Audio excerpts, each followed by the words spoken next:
Selamat datang di Kamar Pojok. Ada suara hujan rintik-rintik. Hujan yang rintik-rintik. Udah. Lanjut. Oke. Alah. Emang begitu. Oke. YouTube mati. Ya. Selamat malam guys. Selamat datang kembali di konten apa? Konten basa-basi. Bahas ini.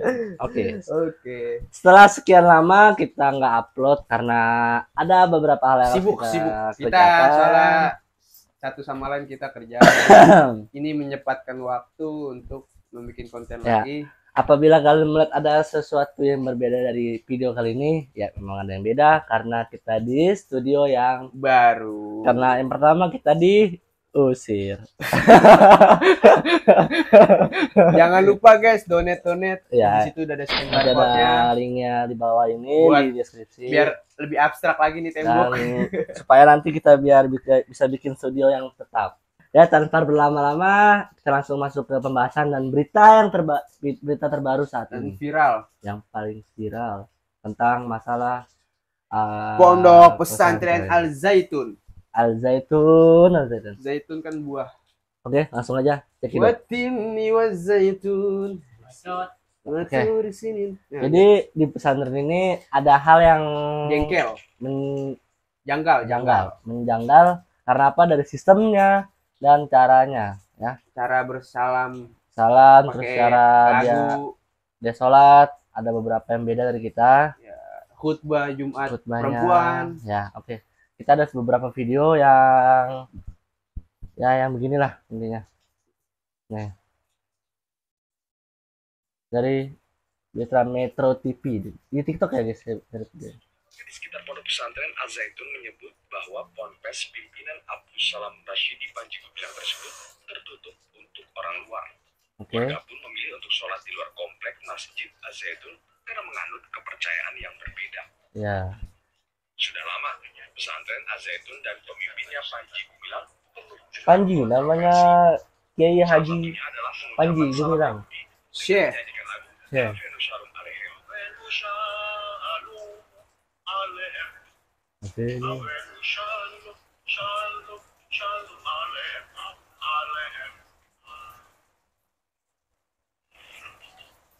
Oke guys.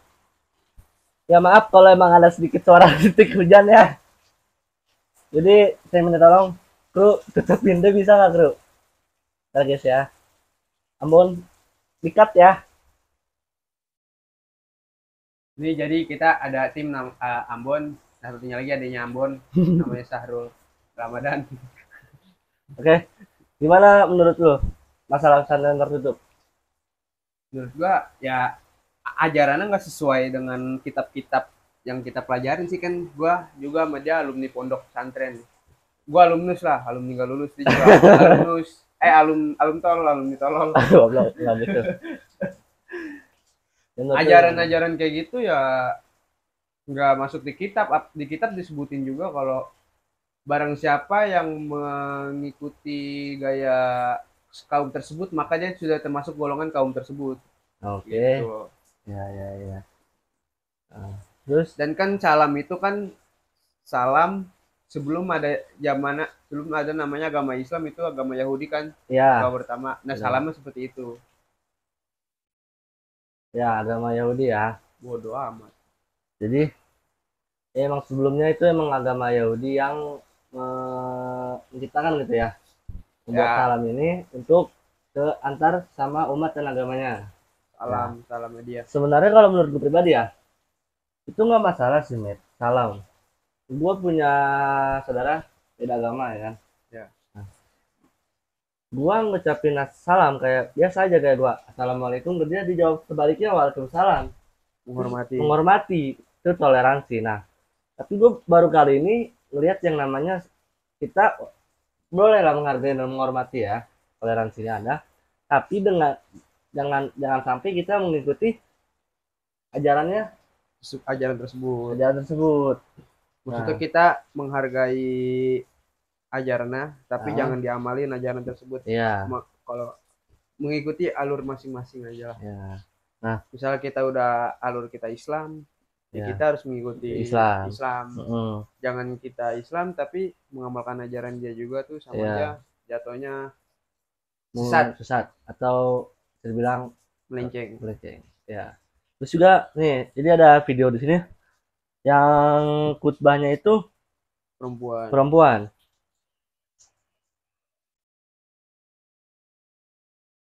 Ya,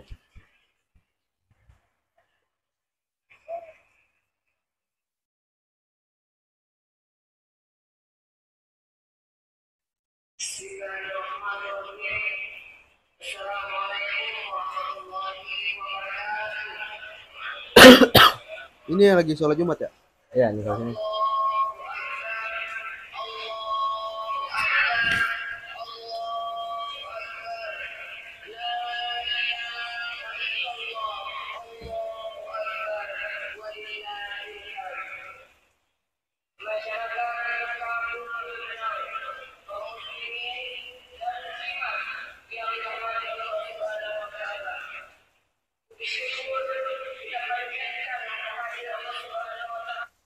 Oke, menurut lo ini bener khutbah Jumat atau apa?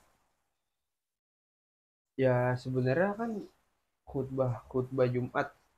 Kalau kita ya Islam Ahlus Sunnah wal Jamaah, sholat Jumat aja tuh cuma laki-laki yang menjalankan. Kalau perempuan kan jatuh sholat zuhur, bukan sholat Jumat. Tapi gini, Mat, sorry ya, gue potong. Dulu gue waktu gue SMP, gue punya teman orang daerah Tangerang ya. Gue satu sekolah sama dia. Mohon maaf nih ya, bukannya gimana ya semua. Jadi dia Islamnya Islam LDII. Maksudnya? Islam LDII. Nah, jadi gini, waktu itu gue pernah, jadi kan waktu itu hari Jumat tepatnya, gue sholat Jumat, tapi di masjidnya dia punya. Kalau Muhammadiyah kan Muhammadiyah gitu ya. Muhammadiyah. Gue sholat di masjidnya agak ya LDII itu ya. Nah, jadi yang gue kaget di situ apa? Jadi waktu sholat Jumat itu, gue masuk ke masjid ya.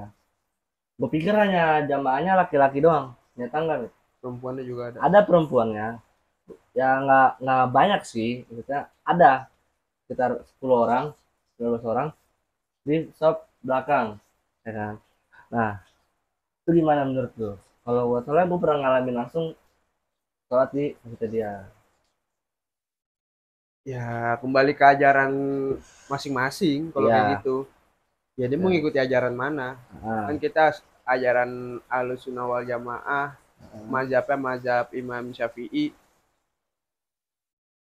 Sholat Jumat itu cuma dilaksanakan oleh kaum laki-laki kan? Kaum perempuan tuh nggak ada. Nah, itu kan sholat zuhur doang kan? Iya.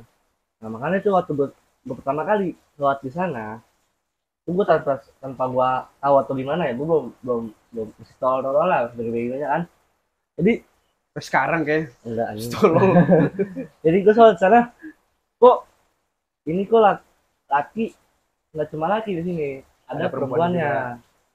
Kok bisa, kenapa gitu kan? Padahal kan biasanya gue sholat di masjid kayak biasanya tuh semua rata laki-laki, walaupun kayak Muhammadiyah tuh gue tahu tuh laki semua kok, ya kan. Nah, terus juga masalah kayak salam yang tadi, yang lagu yang dia ngucapin salam dibawakan lagu, ya kan. Kalau dalam Islam menurut gua lagu kita itu bukan lagu, tapi sholawat, syair selawat kepada Nabi besar Muhammad SAW. Nah, kenapa dia berbeda dengan agama kita? Dan itu juga yang salam yang dia pakai itu, yang nyanyi itu salamnya salam kaum Yahudi sebelum ada zaman dahulu, sebelum ada Islam. Ya. Terus nih ya, masalah bertentangan dengan para ustadz-ustadz ya. Ini videonya ada yang ditentang sama Ustadz Abdul Somad. Ya, jadi Ustadz Abdul Somad ini menentang keras agama ini. Bukan agama sih, pesantren ini. Ajarannya agar pemimpinnya itu ditangkap. Karena ya menurut beliau ya antek-antek Yahudi.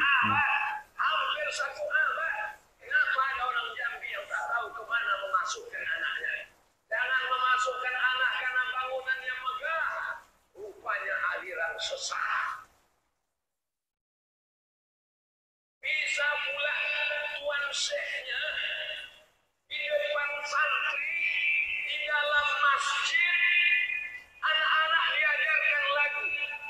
Lagunya Afeno salam alaihi, Afeno salam alaihi. Itu salam Yahudi bodoh. Bener kan? Ya kan? Udah dapat Salam. videonya. Saya udah dapat. Ini orang mesti ditangkap ini. Angkat dia wih. Kita ini ahlus sunnah Wal jamaah. ahlus sunnah wal jamaah. Sudah lebih Ya. sebenarnya. Dia bahkan orang yang sekalipun ya belajar kayak beliau nih Ustaz Abdul Somad yang ilmunya tinggi ya kan dalam penafsirannya kan dalam ahli fikih dan lain-lainnya, dia pun tahu maksudnya mana yang benar dan mana yang sesat. Bukannya kita ya benar-benar mengikuti, enggak. Gue dibilang orang sesat tetap sesat karena gue sebodoh-bodohnya umat tetaplah kayak kita aja, sebodoh-bodoh pintar-pintar manusia pasti ya ada lah kesalahannya ya kan. Nah tapi menurut gue emang bener juga kata beliau kan, itu salah yang diciptakan oleh kaum dari Yahudi dan untuk para bangsa-bangsa mereka. Kenapa pesantren ini menerima dan memasukkannya ke dalam ajarannya, itu aja sih menurut gue. Itulah pentingnya belajar Apa? agama yang benar.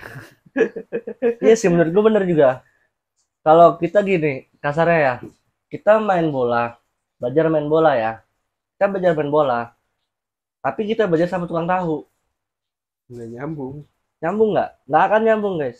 Nggak. Kita belajar main bola, tapi yang diajarin materinya itu materi main baseball. Nggak nyambung. Nggak nyambung kan. Nah ya kayak beginilah. Nah makanya gue pribadi karena gue pernah mondok pesantren ya, kalau ada nih katanya alumni ini ngebela masalah di sana semua di universal agamanya kan, Ya, nggak. dicampur adukan ya, nggak mengikuti dalam satu peraturan di pesantren itu. Oke, gue pribadi gue ada pesantren banyak kok. Nggak ada yang namanya nggak ada yang namanya agama, semua Islam amalan sama. agama diamalin sama dia, tapi dia mendirikan satu agamanya agama Islam, Ya. tapi dia semua ajaran agama lain dimasukin. Dimasukkan. Nggak Kita bisa. boleh mempelajari, Hmm. tapi jangan mengamalkan Dan jangan mengikuti gitu loh. yang kita yakini Ya yakini. kalau kayak gitu jatuhnya udah sesat. Nah, gue pribadi pesantren nggak ada kok. Walaupun dalam pesantren gue yang ada yang NU, yang Muhammadiyah, yang LDII lah, yang apapun itu kan Islamnya. Dalam pesantren gue sama kok. Kita sholat rata-rata mesti terpisah ya kan. Wanita-wanita, laki-laki laki-laki. Terus masalah azan, masalah salam, semua rata sama, nggak ada yang namanya nyanyian lagu. Seperti ini ya. Pribadi gue karena gue benar-benar pernah mondok di pesantren. Dan menurut gue ini yang salah siapa? Entah emang dari pendirinya yang emang bisa dibilang maaf nih ya bukannya. Dan pendirinya tuh ngomong mazhab apa terus dia ngomong Bung Karno. Jadi dia ada nih videonya. Ya. Mazhab itu nggak sembarang. Bung Karno itu siapa? Manusia biasa. Ya nih yang ini. Jadi dia pas pemimpin ini setelah di demo kemarin kan sama Usai di demo ribuan ya. Selesai dia di demo, warga, pimpinan Ponpes Al Zaitun ngakunya kok ngelek. Maaf guys, ada ngelek guys ya. Sinyalnya jelek nih, lagi hujan. komunis. Ya. Pimpinan Pondok Pesantren Al Zaitun, Panji Gumilang tak henti melakukan tindakan kontroversi. Panji Gumilang mengakui bahwa dirinya adalah seorang komunis. Hal itu diungkapkan langsung oleh Panji Gumilang dalam tayangan video di akun TikTok @inferno.channel. Saya komunis, anak-anakku sekarang Cina, umur kemajuannya 25 tahun diukur dari tahun 1998. Pada 1998, Indonesia sudah naik hampir bersamaan dengan Cina dipotong. Hancur lagi, nol lagi. Allah, Cina naik terus menjadi raksasa segala hal, kata Panji Gumilang. Dijelaskan Panji Gumilang, ekonomi Cina adalah kekuatan ekonomi dunia yang dapat mengalahkan negara kapitalis di benua Amerika dan Eropa. Hal ini terjadi setelah Pondok Pesantren Al Zaitun didatangi 3.000 demonstran dari Forum Indramayu menggugat pada hari Kamis 15 Juni 2023. Usai di kan? Bisa jadi gue itu ada antek-antek kan sih. Nah, sedangkan pemimpinnya sendiri mengatakan bahwa dirinya itu seorang komunis. Dikarenakan dia melihat perkembangannya masyarakat kaum Chinese ya lebih maju dibandingkan dengan Islam, dengan agama Islam ya kan, dengan kaum Islam, umat Muslim lah ya kan. Menurut gue gini, zamannya dulu, zamannya kayak sahabat-sahabat Nabi kan, namanya perdagangan seluruh dunia itu kan dikuasai oleh para orang-orang Timur Tengah ya kan. Nah, kalau memang dibandingkan dengan sekarang, gini, Timur Tengah itu adalah kilang minyak terbesar selain Rusia, ya kan. Kenapa ada yang membahas masalah politik di sini, ya kan? Berarti secara tidak langsung dia itu ingin menjadikan kita itu, kalau dulu tuh zamannya PKI itu ada negara Islam merdeka, apa gitu kan. Negara syariat Islam merdeka kalau zaman dulu ya, namun kan ditolak oleh sama Presiden Soekarno. Mungkin beliau ini, pemimpinnya ini ingin membangkitkan zaman rezim yang dulu pernah ada untuk sekarang ini. Jadi menurut lu apakah mungkin bisa? Ya nggak mungkin, ya nggak tahu ya, tergantung masyarakatnya juga. Kalau udah terasut, makanya buat masyarakat kita nih, kita masyarakat Indonesia tuh jangan mudah terasut lah. Maksudnya pinter-pinter lah, bermain logika gitu loh. Ya. Jangan kemakan omongan. Ulik lebih dalam lagi tuh pelajaran yang benar tuh gimana, yang salahnya tuh gimana, sesatnya tuh apa gitu. Jangan mudah termakan omongan orang. Jangan mudah untuk dicuci otaknya. Ya. Menurut gua ya beginilah sekarang Indonesia kita terombang-ambing dan terpecah belah oleh oknum-oknum yang menurut gua nggak bertanggung jawab. Dan herannya lagi tuh dia udah ngaku komunis kok nggak ditangkap ya? Nah, itu dia. Dia udah ngaku sebagai komunis. Kenapa?